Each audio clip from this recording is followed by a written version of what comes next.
ছাত্ৰ-ছাত্ৰীসকল পোনপ্ৰথমে মোৰ ইউটিউব চেনেলটোলৈ তোমালোক সকলোকে স্বাগতম জনাইছোঁ। আজি মই তোমালোকলৈ লৈ আহিছোঁ সপ্তম শ্ৰেণীৰ বিজ্ঞানৰ যিটো প্ৰথম পাৰ্ট আছে, ঠিক আছে, পাৰ্ট 1ৰ যিটো প্ৰথম চেপ্টাৰ আছে নিউট্ৰিশ্যন ইন প্লান্টছ অৰ্থাৎ উদ্ভিদৰ পৰিপুষ্টি, এই চেপ্টাৰটিৰ কুৱেশ্যনৰ আনসাৰ কেইটা। গতিকে তোমালোকে ভিডিঅ'টো আৰম্ভণিৰ পৰা একেবাৰে শেষলৈকে চাই থাকিবা। মই তোমালোকক অসমীয়া আৰু ইংৰাজী দুয়োটা ভাষাতেই গোটেইকেইটা প্ৰশ্নৰ উত্তৰ বুজাই দিম আৰু দেখাই দিম, ঠিক আছে। তোমালোকে ধুনীয়াকৈ প্ৰশ্ন উত্তৰকেইটা লিখি ল'বা। প্ৰথমে মই তোমালোকক ইংৰাজীত প্ৰশ্ন উত্তৰকেইটা দেখাই দিম আৰু বুজাই দিম, তাৰপিছত মই তোমালোকক অসমীয়াত গোটেইকেইটা প্ৰশ্ন উত্তৰ দেখাই দিম আৰু বুজাই দিম, ঠিক আছে। তোমালোকে যদি কেৱল অসমীয়াত প্ৰশ্ন উত্তৰকেইটা চাব বিচৰা তেতিয়াহ'লে ডেছক্ৰিপশ্যনত লিংক দিয়া আছে, তাত ক্লিক কৰি চাব পাৰিবা। আৰু যদি অসমীয়া আৰু ইংলিছ দুয়োটাতেই চাব বিচৰা তেতিয়াহ'লে ভিডিঅ'টো আৰম্ভণিৰ পৰা একেবাৰে শেষলৈকে চাই থাকা। ইয়াত তোমালোকক কি ৱৰ্ডছ কেইটা দি দিছে, অৰ্থাৎ মেইন ৱৰ্ডছ কেইটা দি দিছে, ঠিক আছে। অট'ট্ৰফিক মানে স্বপোষণ, ঠিক আছে। নেক্সট আছে হোষ্ট মানে পোষক। নেক্সট আছে ফটোচিনথেচিছ মানে সালোকসংশ্লেষণ। ক্ল'ৰফিল মানে পত্ৰসৰিত। ইনচেক্টিভোৰাছ মানে পতংগভোজী। চেপ্ৰট্ৰপছ মানে মৃতজীৱী উদ্ভিদ।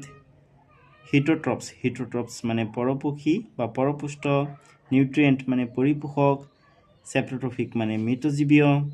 পেৰাচাইট মানে পৰজীৱী। নিউট্ৰিশ্যন মানে পৰিপুষ্টি। ষ্টমেটা মানে পত্ৰৰন্ধ্ৰ, ঠিক আছে। এইকেইটা তোমালোকে পঢ়িবা আৰু ইয়াতো অসমীয়াত দিয়াই আছে, হয়নে? অসমীয়া আৰু ইংৰাজী দুয়োটা ভাষাতে তোমালোকে এইকেইটা পঢ়িবা, ঠিক আছে। ইয়াত দিছে তোমালোকক ইংৰাজীত এক্সাৰচাইজ আৰু অসমীয়াটো তোমালোকক দি দিছে অনুশীলনী, ঠিক আছে। তোমালোকক 12 নম্বৰলৈকে দিছে, ঠিক আছে। তো গোটেইকেইটা প্ৰশ্ন উত্তৰ পাই যাবা। প্ৰথমে মই তোমালোকক ইংৰাজীত দেখাই দিম আৰু তাৰপিছত অসমীয়াত দেখাই দিম, ঠিক আছে। তো ব'লা আমি প্ৰথমে ইংৰাজীত প্ৰশ্ন উত্তৰকেইটা আলোচনা কৰোঁ, তাৰপিছত অসমীয়াত প্ৰশ্ন উত্তৰকেইটা আলোচনা কৰিম। এক্সাৰচাইজৰ 1 নম্বৰত আছে why do organisms need to take food, অৰ্থাৎ জীৱই খাদ্য কিয় গ্ৰহণ কৰা প্ৰয়োজন বা জীৱই কিয় খাদ্য খাব লাগে। তোমালোকে ইয়াৰ উত্তৰত লিখিবা organism needs food to survive, অৰ্থাৎ জীয়াই থাকিবৰ কাৰণে জীৱই খাদ্য গ্ৰহণ কৰা প্ৰয়োজন। গ্ৰ' কৰিবৰ কাৰণে অৰ্থাৎ বৃদ্ধি হ'বৰ কাৰণে জীৱই খাদ্য গ্ৰহণ কৰা প্ৰয়োজন। গেইন এনাৰ্জি অৰ্থাৎ শক্তি বঢ়াবৰ কাৰণে জীৱই খাদ্য গ্ৰহণ কৰা প্ৰয়োজন। ডেমেজ ৰিপেয়াৰ কৰিবৰ কাৰণে জীৱই খাদ্য গ্ৰহণ কৰাৰ প্ৰয়োজন। মেইনটেইন বডি ফাংচনছ, ঠিক আছে। বডিৰ ফাংচনকেইটা মেইনটেইন কৰি ৰাখিবৰ কাৰণে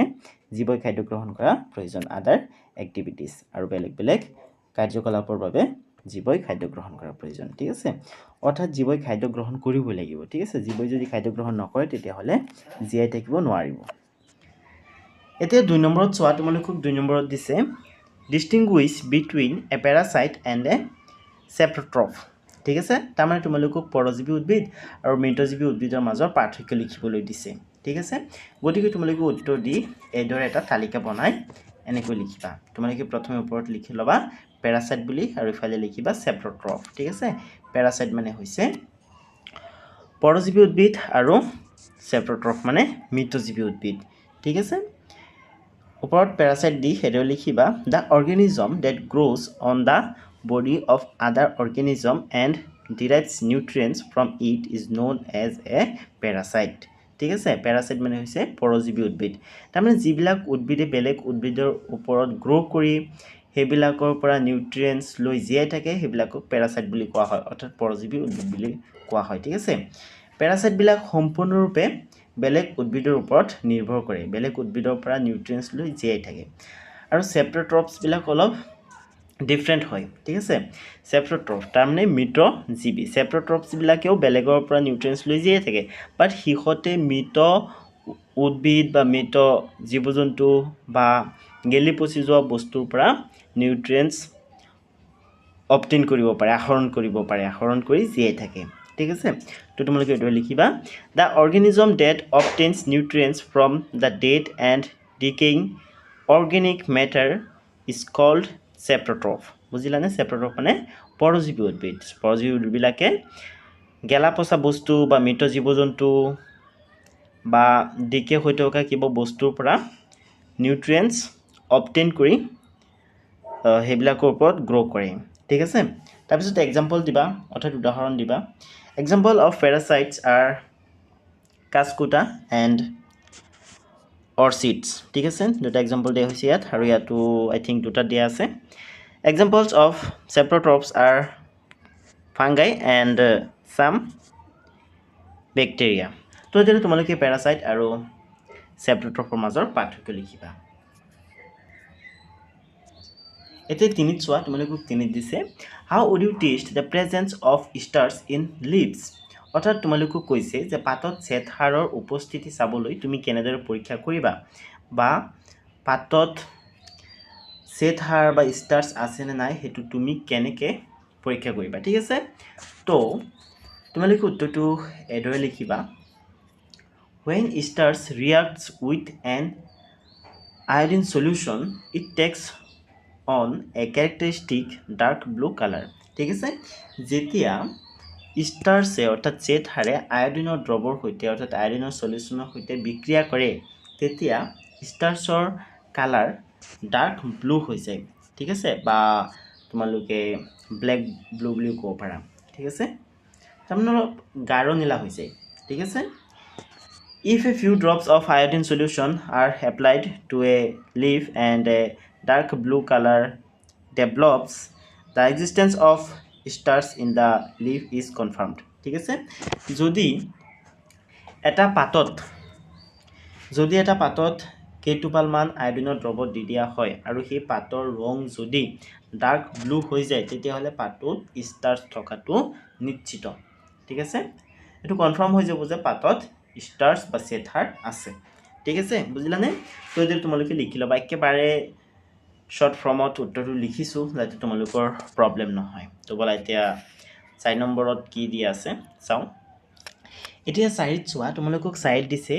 give a brief description of the process of synthesis of food in green plants অৰ্থাৎ তোমালোকক কৈছে যে সেউজীয়া উদ্ভিদৰ খাদ্য সংশ্লেষণ প্ৰক্ৰিয়াৰ এটা চমু বৰ্ণনা কৰা ঠিক আছে অৰ্থাৎ সেউজীয়া উদ্ভিদে কেনেকৈ নিজে নিজৰ খাদ্য তৈয়াৰ কৰি লয় তাৰ এটা বৰ্ণনা দিবলৈ দিছে ঠিক আছে তোমালোকে নিশ্চয় জানা যে সেউজীয়া উদ্ভিদে সালোক সংশ্লেষণ প্ৰক্ৰিয়াৰে নিজে নিজৰ খাদ্য তৈয়াৰ কৰি ল'ব পাৰে হয়নে সেউজীয়া উদ্ভিদৰ পাতত ক্লৰোফিল থাকে সেউজীয়া উদ্ভিদে ক্লৰোফিল আৰু সূৰ্যৰ পোহৰৰ উপস্থিতিত পানী আৰু কাৰ্বন ডাই অক্সাইড গেছ ব্যৱহাৰ কৰি নিজে নিজৰ খাদ্য তৈয়াৰ কৰি লয় ইয়াকে সালোক সংশ্লেষণ প্ৰক্ৰিয়া বুলি কোৱা হয় তাৰমানে যিটো প্ৰক্ৰিয়াৰে সেউজীয়া উদ্ভিদে নিজে নিজৰ খাদ্য তৈয়াৰ কৰি লয় তাকে সালোক সংশ্লেষণ প্ৰক্ৰিয়া বুলি কোৱা হয় ইংৰাজীত কোৱা হয় ফটোচিনথেসিস ঠিক আছে তো তোমালোকে উত্তৰটো এদৰে লিখিবা The green plants have chlorophyll in the leaves তাৰমানে সেউজীয়া উদ্ভিদৰ পাতত ক্লোৰোফিল থাকে বুলি কৈছে The leaves use carbon dioxide and water to make food in presence of sunlight ঠিক আছে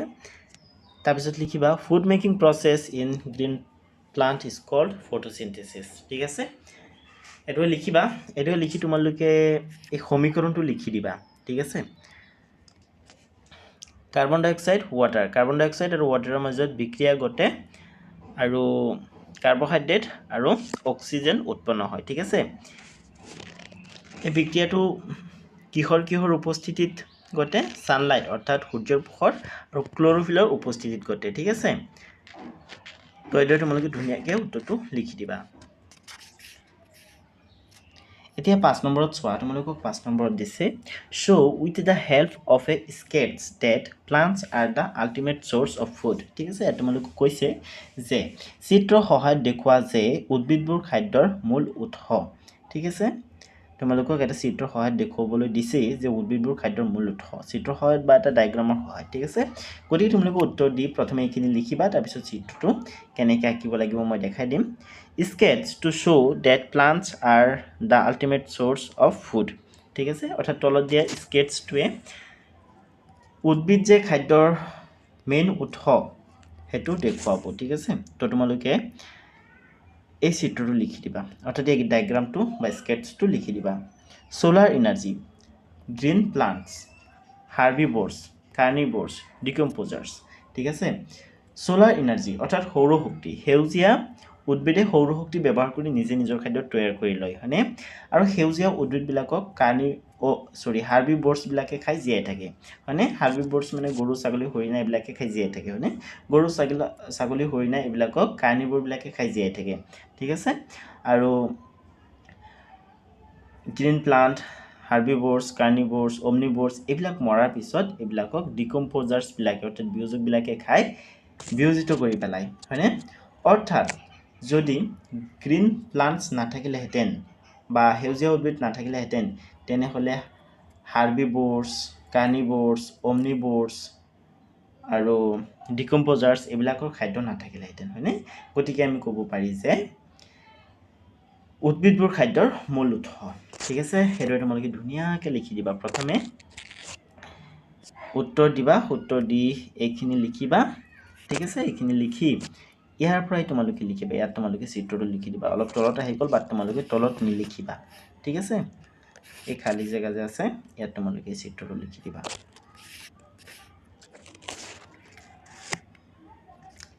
6 নম্বৰত চোৱা তোমালোকক 6 নম্বৰত দিছে fill in the blanks এই খালী ঠাইবোৰ তোমালোকক উপযুক্ত শব্দ বহুৱাই পূৰ কৰিবলৈ দিছে চোৱা ইয়াত তোমালোকক দিছে green plants are called dash since they synthesize their own food ঠিক আছে ইয়াত তোমালোকক কৈছে যে সেউজীয়া উদ্ভিদক ডেজ বোলা হয় যিহেতু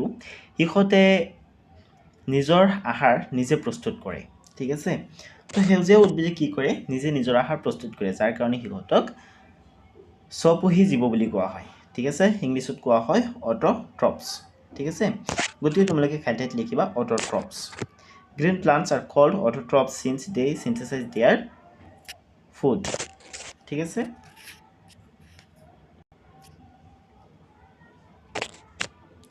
এতিয়া বিট চোৱা তোমালোকক বিট দিছে the food synthesized by plants is stored as তাৰমানে কৈছে যে উদ্ভিদৰ দ্বাৰা সংশ্লেষিত খাদ্যসমূহ ডেজ হিচাপে সঞ্চিত হৈ থাকে কি হিচাপে সঞ্চিত হৈ থাকে স্টাৰ্চ হিচাপে সঞ্চিত হৈ থাকে অৰ্থাৎ শ্বেতসাৰ হিচাপে সঞ্চিত হৈ থাকে ঠিক আছে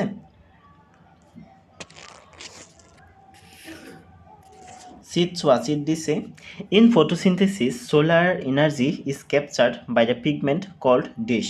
তাৰমানে সালোক সংশ্লেষণত সৌৰশক্তিক আহৰণ কৰি ৰখা ৰঞ্জক পদাৰ্থক ডেছ বোলা হয় কি বুলি কোৱা হয় ক্লোৰোফিল বুলি কোৱা হয় হয়নে ক্লোৰোফিল মানে হৈছে পত্ৰহৰিত ঠিক আছে ক্লোৰোফিলে সালোক সংশ্লেষণ প্ৰক্ৰিয়াক সৌৰশক্তিক আহৰণ কৰি ধৰি ৰাখে ঠিক আছে উত্তৰটি লিখিবা in photosynthesis solar energy is captured by the pigment called chlorophyll তাৰপিছত ডিট তোমালোকক দিছে during photosynthesis plants take in dash and release dash ফটোসিনথেসিছত প্লান্টবিলাকে অৰ্থাৎ উদ্ভিদবিলাকে কাৰ্বন ডাই অক্সাইড গেছ আহৰণ কৰে আৰু অক্সিজেন গেছ ৰিলিজ কৰে হয়নে কাৰণ সালোক সংশ্লেষণ প্ৰক্ৰিয়াত অক্সিজেন গেছ উৎপন্ন হয় গতিকে তোমালোকে উত্তৰ দি লিখিবা during photosynthesis plants take in carbon dioxide and release oxygen gas ঠিক আছে অৰ্থাৎ সালোক সংশ্লেষণ প্ৰক্ৰিয়াত প্লান্টছবিলাকে কাৰ্বন ডাই অক্সাইড গেছ আহৰণ কৰে আৰু অক্সিজেন গেছ ৰিলিজ কৰে এতিয়া 7 নম্বৰত চোৱা তোমালোকক 7 নম্বৰত দিছে নেম দ্য ফলোইং অৰ্থাৎ তলত দিয়াবিলাকৰ নাম লিখা চোৱা 1 নম্বৰ তোমালোকক দিছে a parasite plant with yellow slender and branched stem তো উত্তৰ তোমালোকে লিখিবা কাস্কুটা ঠিক আছে কাস্কুটা এবিধ পেৰাসাইট হয় ঠিক আছে তাৰপিছত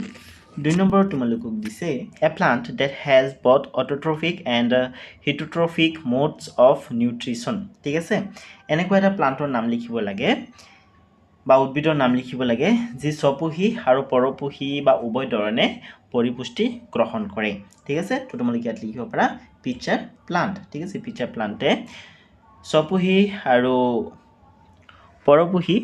দুয়ো ধৰণেই পৰিপুষ্টি গ্ৰহণ কৰে ঠিক আছে তাৰমানে পিচাৰ প্লান্টত সালোক সংশ্লেষণ প্ৰক্ৰিয়া সংঘটিত হয় আৰু পিচাৰ প্লান্টবিলাকে কীট পতংগবিলাক ধৰি সিহঁতৰ পৰা নিউট্ৰিয়েণ্টছ আহৰণ কৰি ব্যৱহাৰ কৰিব পাৰে ঠিক আছে তো তোমালোকে পিচাৰ প্লান্টৰ নাম লিখি দিলেই হ'ল নেক্সট 3 দিছে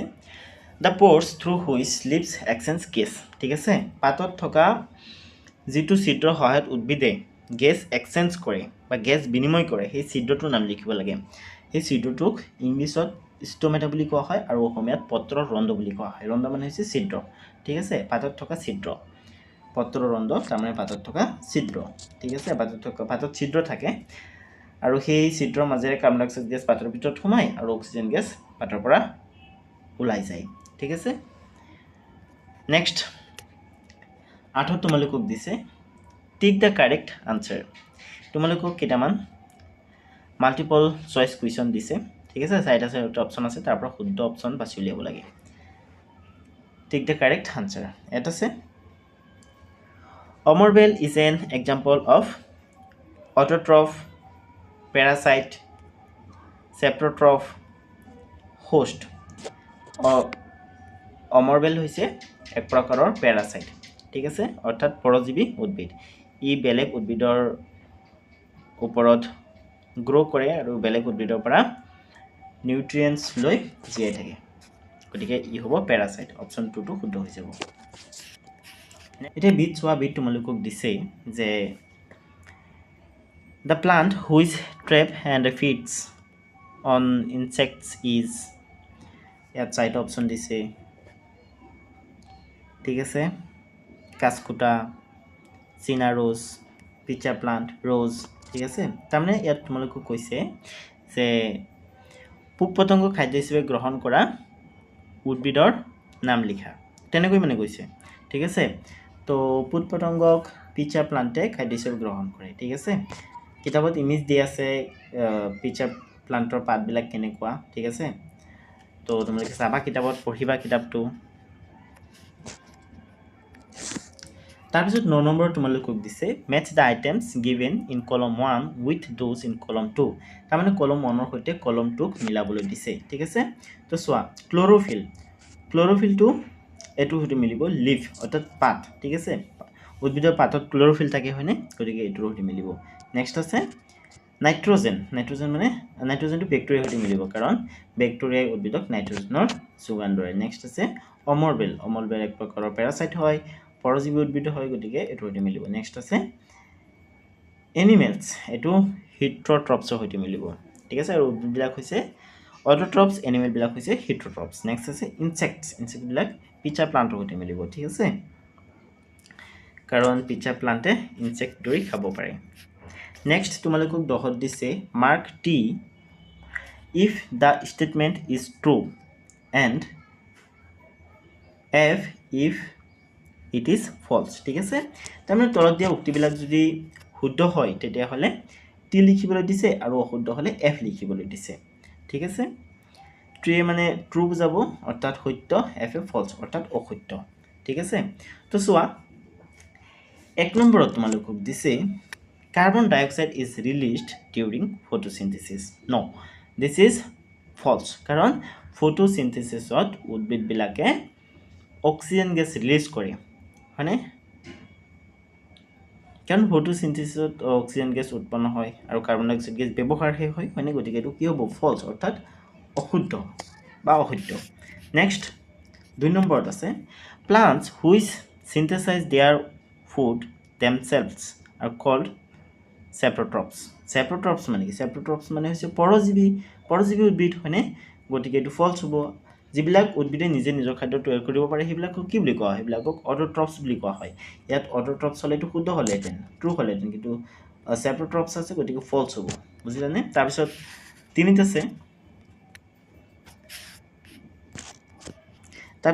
আছে the product of photosynthesis is not a protein yes this is true ঠিক আছে ফটোসিনথেসিসত যেটো প্ৰডাক্ট উৎপন্ন হয় হেতু প্ৰোটিন নহয় হেতু এক প্ৰকাৰৰ কাৰ্বোহাইড্ৰেট হয় ঠিক আছে গ্লুকোজৰ ফৰ্মত থাকে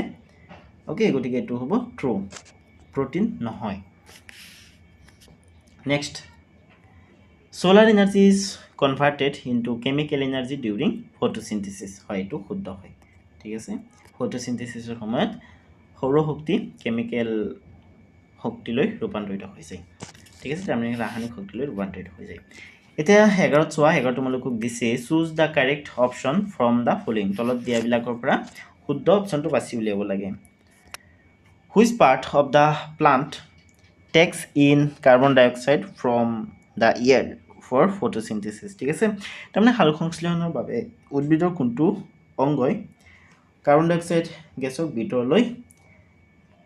সোমাবলৈ দিয়ে এক নম্বৰত আছে root hair to ভুল stomata yes this is true আৰু বাকি lip veins petals এইবিলাক ভুল হয় ঠিক আছে তোমালোকে উত্তৰটো লিখি দিবা stomata অপচন 2 টো শুদ্ধ হয় তাৰপিছত 12ত আছে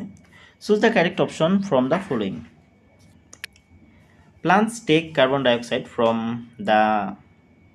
atmosphere mainly through their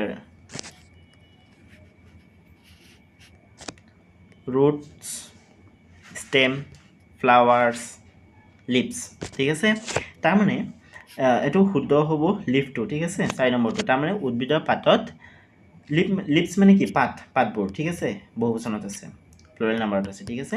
উদ্ভিদৰ পাতত থাকে পত্ৰ ৰন্ধ্ৰ যাক আমি কি বুলি কওঁ ষ্টমেটা বুলি কওঁ ঠিক আছে উদ্ভিদৰ পাতত থকা ষ্টমেটা বা পত্ৰ ৰন্ধ্ৰৰ মাজেৰে কাৰ্বন ডাই অক্সাইড গেছ ভিতৰলৈ সোমায় আৰু অক্সিজেন গেছ বাহিৰলৈ ওলাই যায় ঠিক আছে তো ইয়াত তোমালোকৰ ইংলিছত কোৱেশ্চন আনসাৰ কিটা আলোচনা কৰা শেষ হৈছে এতিয়া বলা অসমীয়াত কোৱেশ্চন আনসাৰ কিটা আলোচনা কৰোঁ ছাত্ৰ-ছাত্ৰীসকল তোমালোকৰ প্ৰথম প্ৰশ্নটো হ'ল জীৱই খাদ্য কিয় গ্ৰহণ কৰাৰ প্ৰয়োজন অৰ্থাৎ জীৱই কিয় খাদ্য খাব লাগে উত্তৰটো লিখিবা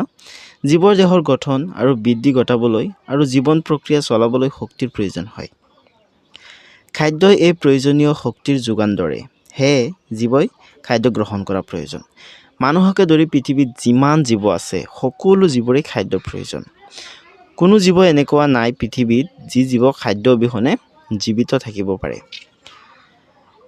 আমাৰ দেহৰ কাৰণে আমাৰ বডিৰ কাৰণে যি ভিটামিন প্ৰটিন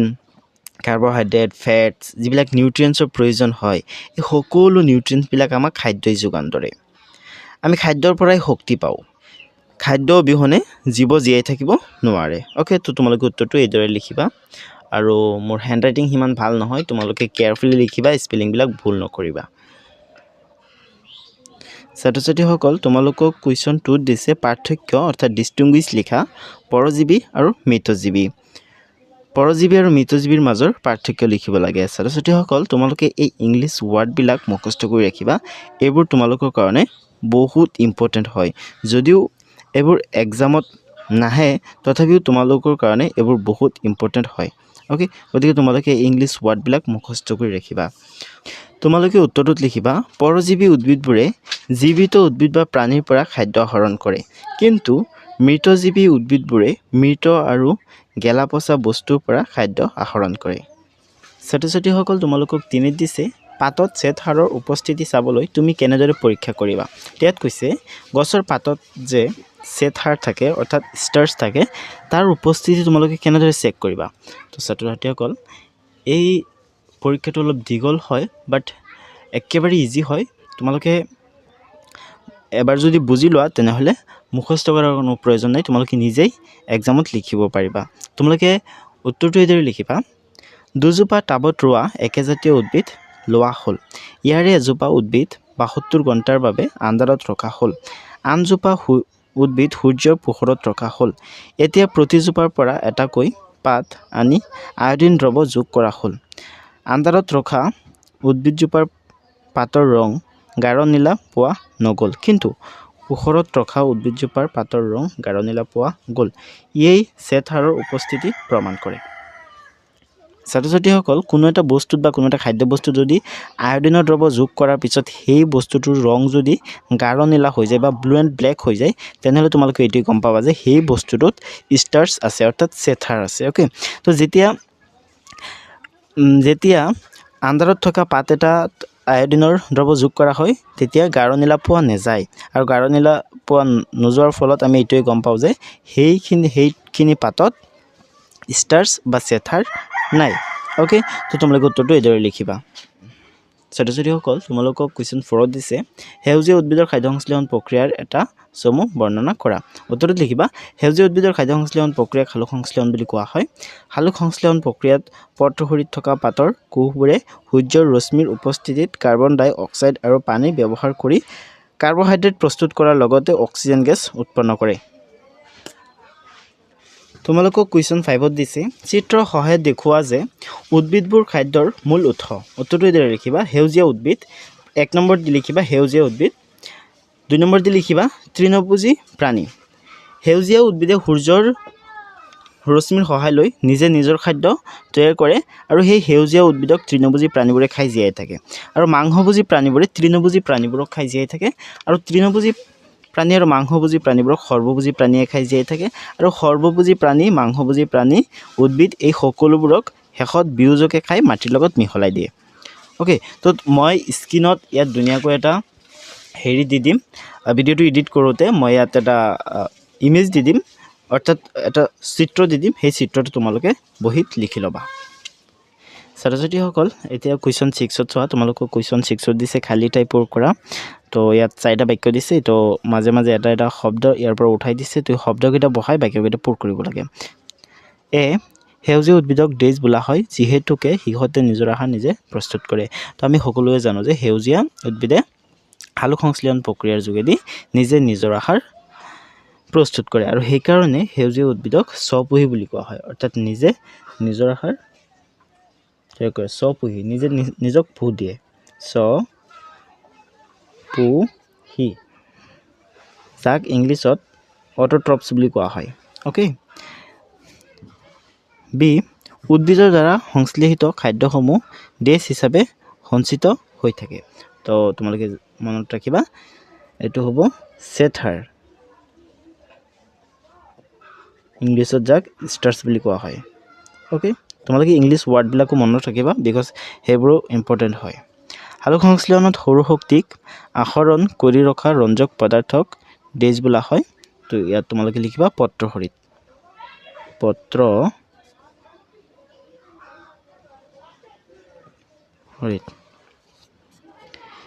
ডি সালোক সংশ্লেষণৰ সময়ত উদ্ভিদে ডেজ লয় আৰু ডেজ এৰি দিয়ে তো সালোক সংশ্লেষণৰ সময়ত উদ্ভিদবোৰে কাৰ্বন ডাই অক্সাইড গেছ আহৰণ কৰে অৰ্থাৎ কাৰ্বন ডাই অক্সাইড গেছ লয় আৰু অক্সিজেন গেছ এৰি দিয়ে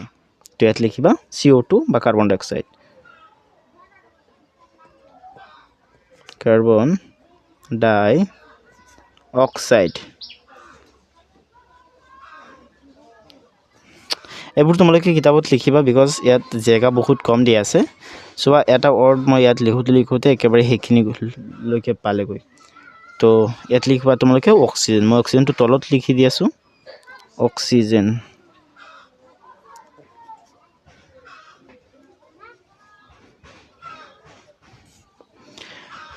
অ'কে তো এতিয়া ছাত্ৰ-ছাত্ৰীসকল তোমালোকে কুৱেশ্যন 7ত চোৱা তোমালোকক কুৱেশ্যন 7ত দিছে এবিধ পৰজীৱী উদ্ভিদ যাৰ কাণ্ড বা ষ্টেম হালধীয়া মিহি আৰু নলিকা সদৃশ বি এবিধ উদ্ভিদ যি স্বপোহী আৰু পৰপোহী বা উভয় ধৰণে পৰিপুষ্টি গ্ৰহণ কৰে চি পাতত থকা যিটো ছিদ্ৰৰ সহায়ত উদ্ভিদে গেছ বিনিময় কৰে তো তোমালোকে ইয়াৰ উত্তৰটো এইদৰে লিখিবা চোৱা প্ৰথমটো আছিলে যে এবিধ পৰজীৱী উদ্ভিদ যাৰ কাণ্ড বা ষ্টেম হালধীয়া মিহি আৰু নলিকা সদৃশ তো ইয়াৰ উত্তৰটো তোমালোকে লিখিবা অমৰলতা অ'কে বিট চোৱা তোমালোকক বিট দিছে এবিধ উদ্ভিদ যি স্বপোহী আৰু পৰপোষী বা উভয় ধৰণে পৰিপুষ্টি গ্ৰহণ কৰে তো ইয়াৰ উত্তৰটো হ'ব কলচি উদ্ভিদ কলচি উদ্ভিদে স্বপোহী আৰু পৰপোষী দুই ধৰণে খাদ্য গ্ৰহণ কৰে এই কলচি উদ্ভিদে সালোক সংশ্লেষণ প্ৰক্ৰিয়াৰ যোগেদি খাদ্য গ্ৰহণ কৰাৰ লগতে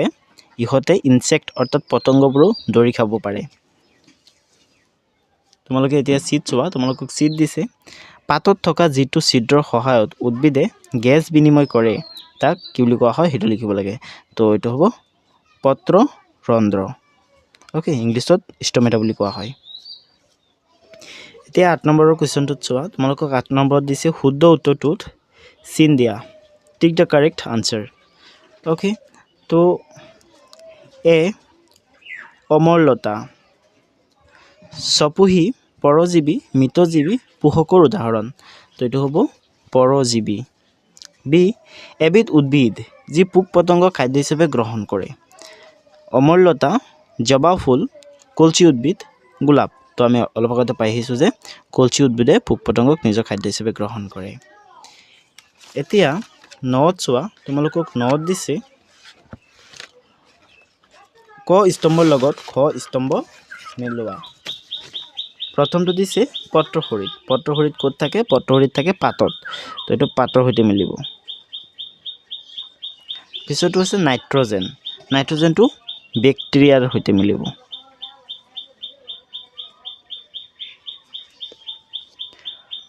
অমল্যতা অমল্যতাটো মিলিব পৰজীৱীৰ সৈতে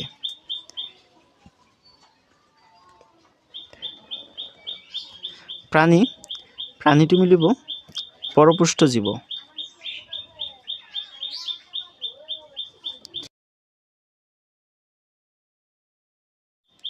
পোক পতংগ মিলিব কলচি উদ্ভিদ কাৰণ কলচি উদ্ভিদে পোক পতংগক নিজৰ খাদ্য হিচাপে গ্ৰহণ কৰে ওকে সো এতিয়া বলা নেক্সট পেজলৈ আগবাঢ়ো 10 দিছে শুদ্ধ বাক্যত হু বা শুদ্ধ আৰু অশুদ্ধ বাক্যত অ বা অশুদ্ধ লিখা 1 হালুক সংশ্লেষণ প্ৰক্ৰিয়াত কাৰ্বন ডাই অক্সাইড নিৰ্গত হয় এটো ভুল ওকে কাৰণ হালুক সংশ্লেষণ প্ৰক্ৰিয়াত অক্সিজেন গেছে নিৰ্গত হয় হালুক সংশ্লেষণ প্ৰক্ৰিয়াত উদ্ভিদে কাৰ্বন ডাই অক্সাইড গেছ আহৰণ কৰে আৰু অক্সিজেন গেছ নিৰ্গত কৰে গতিকে এটো ভুল ওকে গতিকে মই অত ৰাইট চিন দিছো অৰ্থাৎ অশুদ্ধ 2 যিবোৰ উদ্ভিদে নিজে নিজৰ আহাৰ প্ৰস্তুত কৰে হেবোৰক মৃতজীৱী বোলা হয় এটো ভুল কাৰণ হেবোৰক হেবোৰক স্বপোষী জীৱ বুলি কোৱা হয় গতিকে এটো ভুল 3 হালুক সংশ্লেষণত প্ৰটিন উৎপন্ন নহয় এটো শুদ্ধ কাৰণ হালুক সংশ্লেষণত প্ৰটিন নহয় স্টাৰ্চে উৎপন্ন হয় বা কাৰ্বহাইড্ৰেট বুলি তোমালোকে ক'ব পাৰা 4 হালুক সংশ্লেষণ প্ৰক্ৰিয়াত সৌৰ শক্তি ৰাসায়নিক শক্তিলৈ পৰিৱৰ্তন হয় এটো শুদ্ধ সৌৰ শক্তি ৰাসায়নিক শক্তিলৈ পৰিৱৰ্তন হয় গতিকে তোমালোকক শুদ্ধ ৰাইট চিন দিবা তোমালোকক 11 দিছে তলত দিয়াবোৰৰ পৰা শুদ্ধটো বাছি উলিওৱা হালুক সংশ্লেষণৰ বাবে উদ্ভিদৰ কোনটো অংশই বায়ুমণ্ডলৰ পৰা কাৰ্বন ডাই অক্সাইড গ্ৰহণ কৰে 1 মূল ৰুম 2 পত্ৰৰন্ধ্ৰ 3 পাতৰ হীৰা 4 বৃতি তো শুদ্ধটো হ'ব 2 এতিয়া 12 চোৱা 12 দিছে তলত দিয়াসমূহৰ পৰা শুদ্ধটো বাছি উলিওৱা উদ্ভিদে বায়ুমণ্ডলৰ পৰা কাৰ্বন ডাই অক্সাইড তলৰ কোনটো অংগৰ জৰিয়তে গ্ৰহণ কৰে 1 হিপা 2 কাণ্ড 3 ফুল 4 পাত শুদ্ধটো হ'ব পাত মৰমৰ ছাত্ৰ ছাত্ৰীসকল আজিৰ ভিডিঅ'টো ইমানে আছিলে ভিডিঅ'টো ভাল লাগিলে চেনেলটো সাবস্ক্ৰাইব কৰিবা আৰু তোমালোকৰ যদি কিবা কমেন্ট থাকে তেনেহলে কমেন্ট বক্সত কমেন্ট কৰিবা